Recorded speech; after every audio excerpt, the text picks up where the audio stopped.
In every human life, there comes a trial of the senses, a test not of strength of body, but of command over the passions.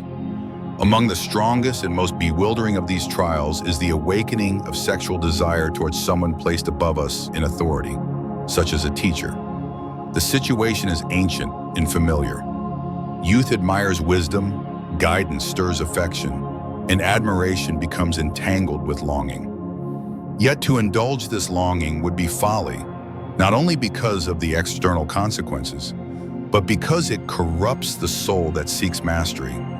The Stoics remind us that desire is not the enemy, but our enslavement to it is. Fire warms when governed, but destroys when left wild. Sexual desire is natural. It arises unbidden, as breath rises in the chest. But nature gives us reason precisely to govern what is irrational.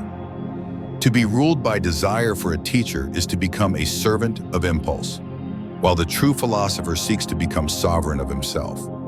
Consider first the nature of your longing. Ask yourself, is this desire for the person or for the image that your imagination has created? For in most cases, what burns within is not the reality of the teacher, but the fantasy of her role, the guide, the nurturer, the figure of authority combined with admiration. To act upon such desire is to pursue a shadow, and shadows dissolve when grasped. The Stoic therefore separates what is real from what is imagined, and trains his mind to see clearly. Next, remember that every forbidden indulgence carries consequences. To give in to such desire would not only risk the teacher's dignity and your own reputation, but would also corrupt the bond of respect that makes learning possible. The true student seeks knowledge, not conquest. Would you trade wisdom, character, and years of growth for a fleeting pleasure that leaves only shame in its wake? Epictetus reminds us, you will be enslaved by what you cannot resist. To pursue what is forbidden is to place chains on your own spirit. The discipline, however, is not only in avoiding action, but in mastering the mind. Thoughts may wander, but the Stoic trains himself to redirect them. When desire arises, do not feed it with imagination. Do not dwell on the image of your teacher in ways that inflame passion. Instead, shift the focus toward her true role, a guide entrusted with the noble duty of shaping intellect and virtue. Respect transforms desire. When you honor her as a teacher, the fire of lust cools into the warmth of gratitude. Ask also, what is within my control and what is not? You cannot prevent your senses from noticing beauty, nor can you erase attraction from existence. But you can govern your assent. You can refuse to grant desire the throne of your mind.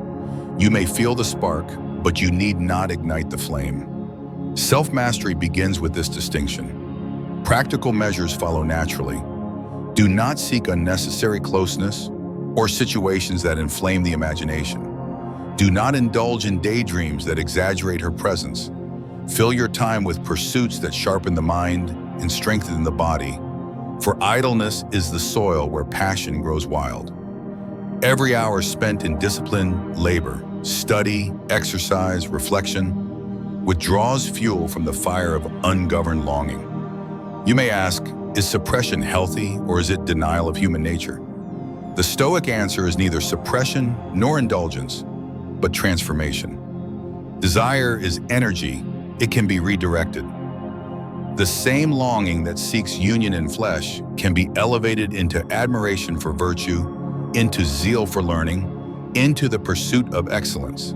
Thus, the attraction toward a teacher becomes not a weight but a ladder, lifting you higher provided you channel it upward rather than downward. Above all, recall the brevity of such impulses. What seems overwhelming in the moment fades with time. How many past desires once seemed irresistible, yet now appear trivial when recalled? So too will this fire diminish if you choose not to feed it. Endurance is easier when you understand that time itself is an ally.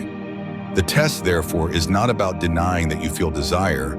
It is about proving that you are greater than your impulses. To restrain is not to mutilate your humanity, but to refine it.